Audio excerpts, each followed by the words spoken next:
19th of June every year is set aside as World Sickle Cell Awareness Day to increase global understanding of sickle cell disease, which is a chronic inherited blood disorder, which health experts say occurs due to a genetic mutation that causes red blood cells to become sickle or crescent-shaped, making it difficult for them to flow smoothly through the blood vessels.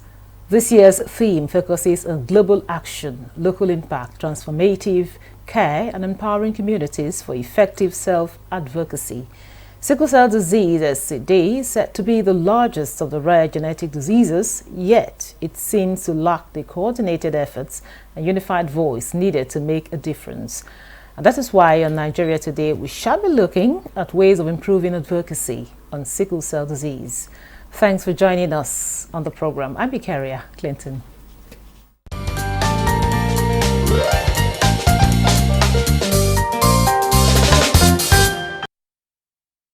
Now with me in the studio to expand the discourse is Dr. Nkechi Eziudu. She's the Deputy Director, FEMC Medical and Diagnostics, Health, Human and Environmental Sciences Secretariat, HHSS, Federal Capital Territory Administration, FCTA. It's a pleasure to have you in Nigeria Today. Thank you. Also with us for this conversation is King Abba, is the president, Maysef Warriors Community, or Dunama Sickle Cell Foundation. He's also one of the persons living with sickle cell disease. It's a pleasure to have you on Nigeria Today. Thank you for having me. I'll start with you, King Abba. Just let us into your world. What has the experience been like? Well, if we start talking about sickle cell and experience, we will not leave the studio tonight. I bet you that. Please don't make it short so that we leave. I know, right? So I'll just say it's a complex world, right? That nobody actually knows, right? Because most sickle cell warriors, they don't put out their stories due to stigma, due to the shame of having it, due to the way society perceives it. But if there are more people that can document their stories, there can be more people that will relate to your stories. I don't know if you get. And then I think a little bit of burdens will be lifted up, because I do not have the kind of insight that is predominant in our community. If you actually look at the community, after I was appointed president, that was like 5 years ago, I actually went into real depression, because I had to, my eyes go open to the reality of the community, the realities that we're facing that I was shielded from. I wasn't belonging to any sickle cell community per se, so I was abstract away from it. But when I became active, I became an activist, and started seeing a lot of it with my position, going for campaigns, outreaches and all that. It was just gloomy. It was just gloomy, because one thing with sickle cell is, as long as it does not affect you, it's not your problem. You can, I'm praying for you, I'm praying for you. You get that kind of thing. Sorry, yes, that sympathy will be given to you, yes. but there's no empathy. It's sympathy, you get no empathy. So those kind of things make our experiences differ. Like for me, I just had to radically become positive, right? Because if I'm not positive for them that I am leading, I will actually transmit more negative energy and sadness to them than helping myself. So it's our experiences are different, I'll tell you, but I'm putting it all into content that I'm putting out to be able to help a lot of sickle cell warriors change their mindset from what it is, because I believe one of our biggest challenge in the community is the predominance of ignorance, right? The kind of information that we pass down to us, maybe if you survive past 18, 21, 23. So all these things, while your siblings, your friends, they are dreaming of long-term goals, right? Going to university, traveling out, getting married and all that. You're like, well, if I make it past 20, I'm okay. If I make it past 25, I'm okay. You get that kind of thing. And you keep going and you realize that you've gotten to 30. You don't have any hopes or dreams or whatever it is, because you didn't want to put anybody through sad moments, right? You don't want to leave children behind that somebody else will come and have to take care of, you get. So The experiences are it's just there. If people start telling you their stories, you see that something really needs to be done.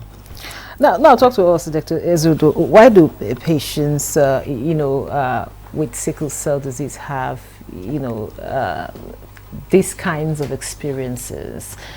So like he said, we're talking about the stigma, of course, the experiences. Talk to us a little bit about it. What actually happens is that these sickle cell diseases can be prevented.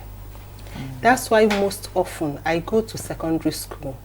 I talk to them to know their genotype before marriage.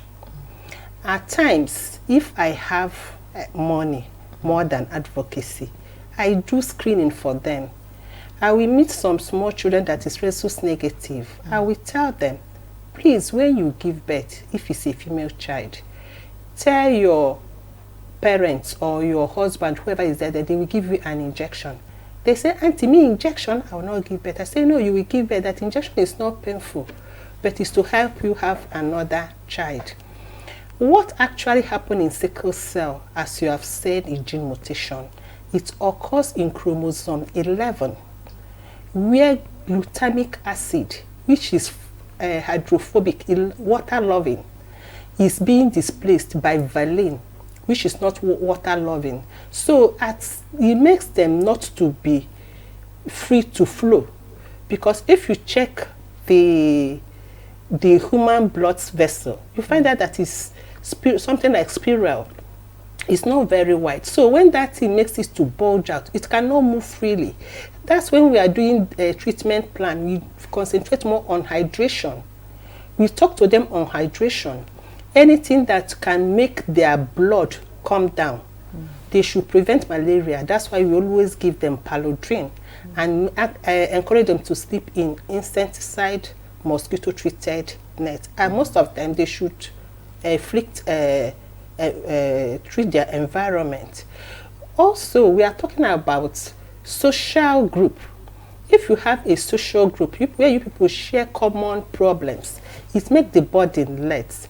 I'm passionate because my roommate, she's a pharmacist. We finished in ABU. The next thing we had, she passed on. She's a sickler. So that was what made me to develop an interest in this. So when ENUM Sickle Cell Foundation wrote our secretariat that they needed help, I encouraged our secretary that time, Dr. Nokomaya, to assist them, and he did. We did bailout. You cannot believe that these sicklers, as little as folic acid is one of the cheapest drugs, they don't have money to buy it. When Professor Onyebuchukwu was the Minister for Health, he said that 6 federal medical centers they have in Nigeria should be giving these people free medical treatment, but they are not doing it. There's stigmatization. They will finish work, they will not give them employment. When even if you know that somebody is a sickler and is playing with I call them warrior, and they are playing with your child, the mother will call their children. This person is suffering from obanjeo, it's an infection, one terrible thing like that, and tell the child not to play with them again. And the thing is not infectious, what? No, before you go further, I wanted to talk, as much as he's mentioned quite a lot of the stigma he's been going through and all of that. And, over the years, we've heard about this sickle cell, don't marry somebody with, if you are AS, don't marry somebody with AS. Yes. But we keep seeing people still giving birth to children with SS.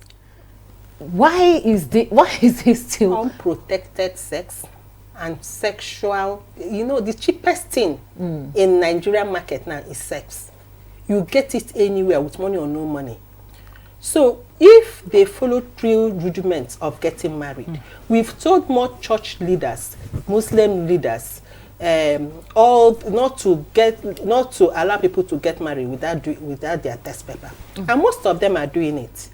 But we still go out to catch them young, tell them in the church, in case they start going into relationship. If they have AS, now no ground can you marry AS. Though there's 50% chances of not giving birth to SS, but you don't have to risk it. You know, when I do talk for them, I bring sicklers, let them look at them. This guy is looking presentable. Their features, their phalanges, very long. Their stomach bulged out because of constant use of painkillers, analgesic. It makes the liver and everything to be protruded. Before people say paracetamol doesn't have harmful effect, it does on the internal organs, on kidney and the liver. You know, at a stage, this simple one does not hold them again. They go for higher one, which is narcotics. They inject themselves. You bother to look at most of their tithes. You cannot believe what these people are going through. The pain is so excruciating that they prefer a needle prick than to see that pain. Some of them use this traditional means. They chew garlic, chew anything just to transfer the pain on that. But for how long? If you look at their eyes, it's jaundice, always yellowish, because blood is not always there. And they're always weak. And these children, very interesting to stay with. Highly intelligent. Okay, I will stop you here, Dr. Ezeudu. Now, talk to us, Abba King, you know, some of the myth or misconception people have about people, you know, living with this kind of condition, the sickle cell condition. Okay, first of all, my opinions, right, can be very personal, right? You know, when Haji Rabi made Nama sign me as president, I had to tell her that, see, you shouldn't do that, because I am very blunt and direct with the kind of things I say. I just like to say things as it is, right? And based on this, your question now, there are a lot of things that I would have corrected from a few statements that I made, but since we're like, let's just move on with the kind of information that we receive and pass down. I'll equate it to, like, okay, my university experience. One of my lecturers brought her note from the 80s, and she compared it with what they were teaching us in class, and it was like cabbage in, cabbage out. You get only few things were taken out of it, right? Meaning that improvements have not happened from 1980s to when I graduated, I think 2011. So you can see the almost 20 years gap that was there. So we don't have this research culture. Like I said, it's your problem, it's your problem. It's not my family, it's not my family. Even in my family, I don't want to mention him, but somebody once told me, whoever dies, dies, who survives, survives. That is from a bloodline telling you, right, that you're not the only child now. Whoever dies, dies. Whoever survives, survives. I had an elder sister that died when she was 2 years, right? So it's like, God gives, God takes. But what of the life of this child? What purpose does it serve? You just see it like something that comes and goes. So if there is no attachment to that child at that level, going out, what do you expect them to face? Now, with talking about ignorance, like she mentioned something about this Ogbanje. We've been called Ogbanje, we've been called them Abiku, right? It's the same thing. Yeah, yes, and that you die and come back. Exactly, you die and come back to come and punish your parents. So there's this taboo thing that is so attached, that has been passed down. And now that those stories are still not prevalent, but the emotions is still being passed down. No nearer more. Before you go say, na my head, na my leg, na my this, na my that. This one, if you climb woman, you go die. All those kind of. Sometimes you pretend you're sleeping and you hear that kind of thing. So my university roommates, they didn't know I was a warrior till after. I think it was in 2015. It was on Facebook. I made the announcement. That's why I really respect this Haji Rabi. When I got close to her, I really wanted to know. You know, to sometimes set up NGOs to get funds and all that. But me being a warrior, knowing that I will not go an extra length when I know I am at a 0 point, and she keeps pushing.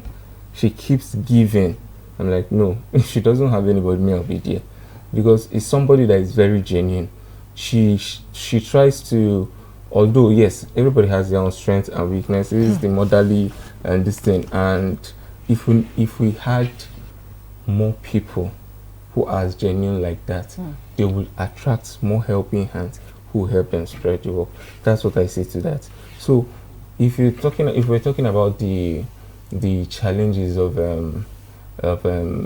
living with sickle cell, like I said, when I was appointed president, I rejected it immediately. I told her no.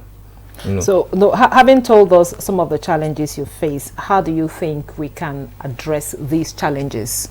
Okay, now let me streamline my own experiences now. I had AVN, which is a vascular necrosis of the left hip joint, when I was in my SS2. So till I was limping, right? And then one tragedy happened, and I was rushed to the hospital, and the doctor said I needed immediate total hip replacement surgery, because the joint was already worn out. But I don't know if I'm allowed to use this. Thank God for poverty or SAPA. We couldn't afford it, right? So we couldn't afford the fees that the hospital charged us. And well, the doctor said bones heal, but it takes longer time. That was the only thing my mom picked, and she kept hammering it in my head, right? And that faith grew. Today I'm healed from that. I didn't do any surgery. And you're okay now? I'm okay. I can do anything with the leg. I jump around, anything. You get. But it took time, over 10 years, for it to heal, right? So now, if you're talking about that experience now, I can be able to coach or help somebody else in our community going through the same thing. Tell them, these are my experiences. These are informal ways of passing down this education, because I didn't know anything about sickle cell in my primary, secondary school. Like she said, she goes to secondary school. We too, it was a burden on us. We had to develop a program called Sickle Educate a Child, because even from primary school, children are already having things to do with each other. Junior secondary school, especially in government schools, you see children, schoolgirls drop out. You ask the question about the prevalence of this thing. I'm not trying to criticize any part of Nigeria. I'm from the north, right? But go to the north and see the way they live. Nobody cares about this thing. In a family, you can have 4, 5, 6 warriors. Anyone that goes. And they don't, I don't know. I don't know how to put it. I want to encourage him. Yes. He said there is no research. Research is going on. They can now treat, even last 3 months, a boy screamed that he has never felt this way. He did hematopoietic stem cell transplantation. It came out positive. So he was screaming that he doesn't know he can stay a day without pain. So researches are going on. Only that. Talk to us more about this, what did you call it? Hematopoietic stem cell stem cell transplantation. What does that mean? What age was the boy, sorry? Okay, it's about 19 years. Okay, talk to us about that. Okay, is it a form of treatment? Yes. Okay. They can even use it for Hodgkin diseases and all the rest of it. What they do, they remove the stem cell. Most stem cell is a fast-growing cells. Most often is gotten from after birth. Those things they threw away from women after giving birth. You know, it protects the child, so the cells form fast. When you say those things, is it like the placenta? Liquid, all those things. Okay. Oh, they are all cells, fast-growing cells. Yes. So that's where you get the stem cell from. You culture it, then they match it with the warrior. The warrior. Yes. Then after they now give it as a drip to the person. As they are giving it, they are attenuating the already red blood cell in such a way that it will replace all, it's about 5 liters of blood in a human being. But you find that when they put the first 5 liters, they will still replace it until the person. Now, after administering this treatment you just talked about, does that mean the person is now free? Yes. From sickle cell? From sickle cell. Wow. Even Hodgkin disease. I have things to say to that. Why I asked about his age, right? I am 37 years. I cannot take that risk for anybody because my body system is already built. I don't know if you get. By the time you're crossing your teenage age to your adult age, your body has constructed itself in a survival way. Abakin, do you know why you should listen now? Because this is a medical doctor talking here. So she should be in the better position to tell us the age. At the hospital, I've saved warriors that doctors didn't know what was happening. Sometimes it's by experience. It's not just by head knowledge. Okay, just hold on. Let the expert talk to us about it. Now, the doctor, tell us, is he too old for that treatment? He's not. The fact is that he's not too old, but they may not remove the whole cells at once. Okay. They do it bit by bit because people that are old, Hodgkin's disease are for very old people. About very old, so you cannot compare your old age to my own or to those other people there. So the fact with this warrior is that if nutrition to help them so much, if they eat more of natural things than the environment. That was what I wanted to hear. It's more of management than treatment. Yes. And that is what I always preach. It is more of management than treatment. I have not treated malaria for the past 2 years. Because you don't allow mosquito. Mosquito can bite me all they want, but I have a blood booster that helps me, and my natural immunity fights it off. Okay, talk to us about how you've been managing your own, so that other people out there who are going through this can manage their own, because you seem to be in control. Yes. I didn't know I could have this much control over my body. Okay. I don't know if you get, until I stumbled upon what you call holistic health practices, right? That encourages you to know how to inculcate your daily activities with a health conscious mindset. The nutrition you put in your body, sun rays, the energy you get from it, grounding, pull ups for your shoe, and walk on the bare ground when the sun is going down, or you get all those activities. They change the electricity in your body. They help you with vitamin D. Not everything we get from food. You might order fried rice or whatever from an eatery now. How many nutrients is inside? You are eating for sweet mouth. But there are specific herbal spices you can take as tea. I used to have insomnia problem a lot. I went to doctor because anything that is beyond my control, I go to a higher power, right? So I just go to complain in the hospital. These are scars from my penta-dependency stage. Like that was it. Immediately they gave me that presidency, and I started going from community to community, and I was saying it was overwhelming. I won't lie to you. And that was the period that I was even introduced to that. Like from the street. It was from a prolonged crisis that I had at the hospital, and they continued giving me penta till I left.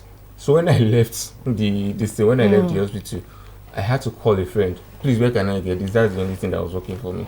And street connect. So for us, we're about to round up now. So tell us, how can we improve advocacy? Because quite a lot of people going through this, what you're going through, do not really know what to do. So how can we improve? There's one important thing that she said. The grassroots are the key. I've agreed that we are sacrificed, right? Because even for me to even teach a fellow adult warrior, it's hard to transfer. When people have built up their mind, they will deny whatever solution. When they start arguing, I've tried this one, I've tried this one, I've tried this one. But if you coach children and give them steps to follow, it becomes a pattern that they stick to. So for me, it's grassroots education. We need to inculcate this thing in our normal school education. Okay, I would have loved to hear you talk, but we don't have that time. Thank you so much. Abba King is the president, Mejunama Sickle Cell Foundation. You're also a warrior. Thank you so much for coming and sharing your experience with us. And we also had Dr. Nkechi Ezudu, Deputy Director, FEMC Medical and Diagnostics, Health, Human Environmental Sciences Secretariat, HHSS, FCTA, Federal Capital Territory Administration. Thank you so much for coming. Thank you so much. And thank you for being part of the program. I'm Ikaria Clinton. Goodbye.